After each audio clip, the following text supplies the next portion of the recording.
COVID-19 is caused by a virus that spreads primarily through the air and enters our bodies through our nose, mouth, or eyes. When inhaled, the tiny viral particles can reach the air sacs in our lungs, directly leading to our bloodstream. Viruses that transmit as airborne particles, such as the viruses that cause COVID-19 and measles, pose a significant risk, as they can squeeze into small places, nearly 10,000 times smaller than a human hair, travel long distances, up to 20 to 30 feet, and stay active in the air for at least 4 hours. Remember the 4 Ds that help you assess and manage risk?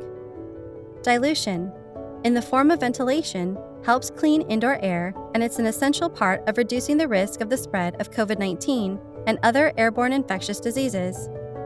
But what do we mean by ventilation? Essentially, the process of adding or removing air from a building. Think of this as you think about washing and disinfecting. Just as we wash our hands or clean surfaces to reduce the spread of diseases, ventilation cleans the air to prevent and protect people from spreading or inhaling virus-containing airborne particles while indoors. By adding clean outdoor air, we can dilute the concentration of virus-containing aerosol particles and reduce the risk for people inside the building. An occupational and environmental health and safety (OEHS) professional can support you in this process. They can help you assess the HVAC system and the risks that need to be addressed in your organization's building. It is faster, simpler, and more cost-effective to review and implement scientifically proven steps now as we continue to work to protect our workers and community from COVID-19 and other infectious diseases.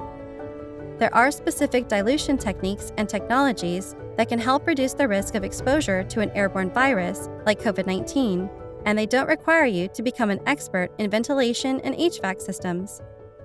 For some easy changes to make your HVAC system more effective at reducing the spread of COVID-19, use the following guidelines. Increase airflow to occupied spaces when possible, and direct clean airflow to contaminated zones. For example, in an ER or waiting room, clean air should first flow through the area where employees primarily sit and work, then move toward the waiting room or other areas where sick or potentially infected patients gather. Be mindful to keep doors and windows closed. Medical buildings are designed to allow for pressurization that moves air in the safest, most effective direction for protection and for cleaning within an HVAC system. Open windows or doors can throw the entire system off balance and make it ineffective. Where you can control your HVAC fan at the thermostat, set the fan to the on position instead of auto. If possible, based on weather conditions, open outdoor air dampers beyond minimum settings to reduce HVAC air recirculation. Replace missing or dirty filters, use correctly sized filters and those with higher minimum efficiency reporting values, 13 or above, and confirm gasket seals integrity to ensure a tighter filter fit, efficient air cleaning, and to prevent recirculation of infectious particles throughout the building. In addition to making adjustments to the HVAC system, other supplemental technologies can help dilute the air. These can include using a HEPA air filter or upper air ultraviolet germicidal technology.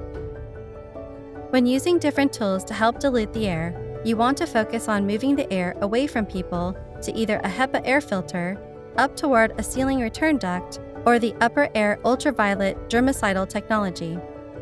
Remember, your primary goal is to limit exposure to the virus.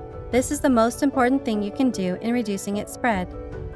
Adding or enhancing air dilution indoors, where people are at risk, is a simple and effective way to ensure that your organization reduces the risk of transmission of airborne diseases, prevents potential liabilities, and increases trust from your community.